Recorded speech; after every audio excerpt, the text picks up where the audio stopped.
प्रसाद मौर्य बायोकाट, स्वामी प्रसाद मौर्य मुर्दाबाद, स्वामी प्रसाद मौर्य मुर्दाबाद। बसपा सरकार में अपने बड़बोलेपन के लिए जाने जाने वाले स्वामी प्रसाद मौर्य, जो कि भाजपा में आए थे, अब भाजपा से बिछड़ गए हैं, सपा में आश्रय लिए हैं। आजकल जो है उनका सोशल मीडिया पे कई बयान जो है काफ़ी ट्रेंड कर रहा है। उसमें खासकर 3 चौपाइयाँ हैं और रामचरितमानस की इन 3 चौपाइयों पर विवाद गहराता जा रहा है। हम उत्तर प्रदेश के एक मेहरौन विधानसभा के जो विधायक जी हैं विनय द्विवेदी जी, एक कार्यक्रम में अपने विधानसभा मेहरौन विधानसभा क्षेत्र के कार्यक्रम में थे, जहां शिलान्यास का कार्यक्रम था। हमारी मुलाकात उनसे हुई है। आइए हम इनसे जानते हैं कि आखिर उस चौपाई का अर्थ सही मायने में क्या है। विधायक जी, आपसे चर्चा करना इसलिए जरूरी हुआ क्योंकि तुलसीदास जी का जन्म हमारे गोंडा जनपद में माना जाता है और इसी मिट्टी में हम सब पले बढ़े और मठ मंदिरों शास्त्रों से काफ़ी नाता आपका भी रहा। जैसे स्वामी प्रसाद मौर्य जो हैं, इस समय सपा में भी उनकी किरकिरी हो रही है, सपा में दोपहर हो रहे हैं जी। उनकी एक जो चौपाई है कि जे बरनाधम तेल कुम्हारा और स्वपच किरात कोल कलवारा, इस पर क्या कहना चाहेंगे? देखिए, ये स्वामी प्रसाद मौर्य जी बहुत बड़े नेता हैं और कोई अज्ञानी ही इस तरह का बयान कर सकता है। रामचरितमानस हम हिंदुओं का की बहुत बड़ी आस्था है उस पर, और एक पवित्र ग्रंथ है जिसकी हम लोग पूजा करते हैं।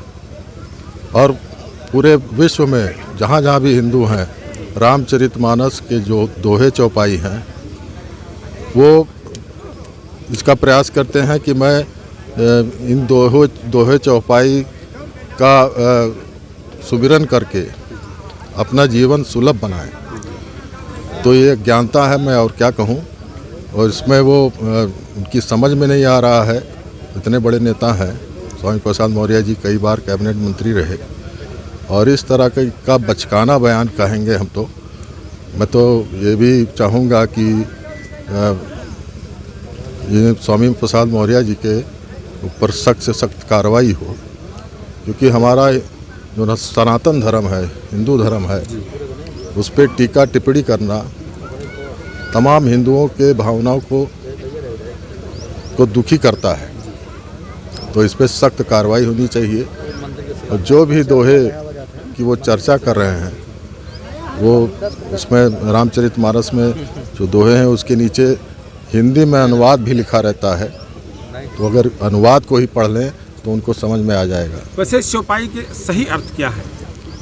अब इस चौपाई का सही अर्थ अब पता नहीं क्या है। उनकी मानसिकता, उनकी मंशा क्या है। वो भारत को, हिंदुओं को बांटना चाहते हैं, लेकिन वो उनका सपना पूरा नहीं होगा। भगवान श्री राम हमारे आराध्य हैं, और उनके कांग्रेस पार्टी ने भी कई तरह के उल्टे सीधे बयान दिए थे कि भगवान राम काल्पनिक हैं। तो उनका क्या हश्र हुआ ये पूरी दुनिया देख रही है, पूरे भारत की जनता जानती है उनका हश्र क्या किया हिंदू समाज ने। तो ये मैं कहूँगा कि ये अज्ञानता है उनकी, और इस तरह की का ओछा जो उन्होंने बयान दिया है वो बहुत ही निंदनीय है। क्या पिछड़े जाति और अनुसूचित जनजातियों को ये इकट्ठा करने का कोई एक मंत्र तो नहीं वो फूंक रहे हैं? नहीं, मंत्र भगवान जाने उनकी क्या मानसिकता है, लेकिन जो हमारी जो सदियों से जो सनातन धर्म है, विश्व में सबसे पुराना सनातन धर्म है, और ये हमारे पीढ़ी दर पीढ़ी ये हमारी विरासत में हमको मिलता है। हमारे जो वेद पुराण है, जो हमारे शास्त्र हैं, वो हमको कोई ये थोड़ी ना है कि हमारे जो है आज का ये हमारा है। ये सतयुग से पहले जो घटनाएं घटी हैं उनका भी वर्णन करते हुए जो सृष्टि का कैसे सृजन हुआ, तो तमाम हमारे वेद पुराण हैं। जो स्वामी प्रसाद मौर्य जी के कहने से कोई प्रतिबंध लग जाए, कोई बकवास वाली बात करते हैं, तो मैं तो भाजपा में जो चाहते थे वो उनके मन का नहीं हो पाया, इसलिए वो सपा में आश्रय लिए हैं। और कहीं ना कहीं कुल मिलाकर के ये पूरी तरह से लगता है कि भाजपा को झटका देने की कोशिश कर रहे हैं वो। देखिए, वो दल बदलू हैं और वो किसी भी एक पार्टी में आज तक उनकी आस्था नहीं रही है। वो सिर्फ अपना स्वार्थ सिद्ध करते हैं। जिस पार्टी में को देखते हैं कि हाँ उसका सूरज उदय हो रहा है, उसमें वो चले जाते हैं और सिर्फ अपने परिवार को लाभ पहुंचाने के लिए पद ग्रहण करते हैं। और ये अब उनके जो मानसिकता है लोगों को समझ में आ रही है धीरे धीरे। अब समाज भी उनका बायकॉट शुरू कर देगा और इससे बहुत बड़ा उनको झटका लगेगा।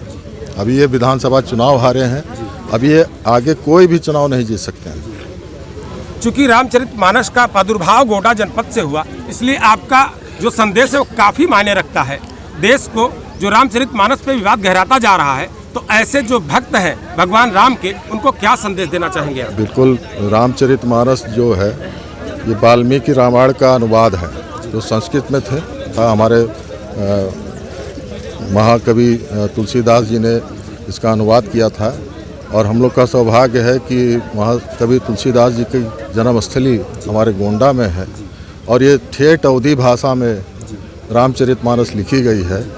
और जो हमारे गांव का बच्चा जो अवधी भाषा बोलता है, वो भी रामायण की एक एक चौपाई, एक एक दोहे के बारे में अच्छी तरह समझा दे लोगों को। तो स्वामी प्रसाद मौर्य जी अगर गोंडा में आ जाएं तो उनको अच्छी तरह से हिंदी भाषा में यहाँ की जनता उनको इस दोहे का और चौपाई का असली अनुवाद सुना देगा। और इस तरीके से स्वामी प्रसाद मौर्य रामचरितमानस की चौपाई है वो अर्थ का अनर्थ करके उसकी गलत व्याख्या प्रस्तुत कर रहे हैं। इस प्रकार से मेहरोन विधानसभा के विधायक ने बिल्कुल करारा जवाब दिया है। आप पूरी तरह से देख सकते हैं यहाँ पर कि हम विधायक जी से हमारी मुलाकात हुई है और विस्तृत चर्चा की। इस तरीके से तुलसीदास जी द्वारा रचित रामचरितमानस और तुलसीदास जी की जो जन्मस्थली है गोंडा है, और इस तरह से गोंडा से जबरदस्त विरोध स्वामी प्रसाद मौर्य का लोगों ने किया है। हिंदू द्रोही बायोकाट, स्वामी प्रसाद मौर्य बायोकाट, स्वामी प्रसाद मौर्य मुर्दाबाद। एक बड़ी खबर के साथ अब फिर हाजिर होते हैं, तब तक के लिए नमस्कार।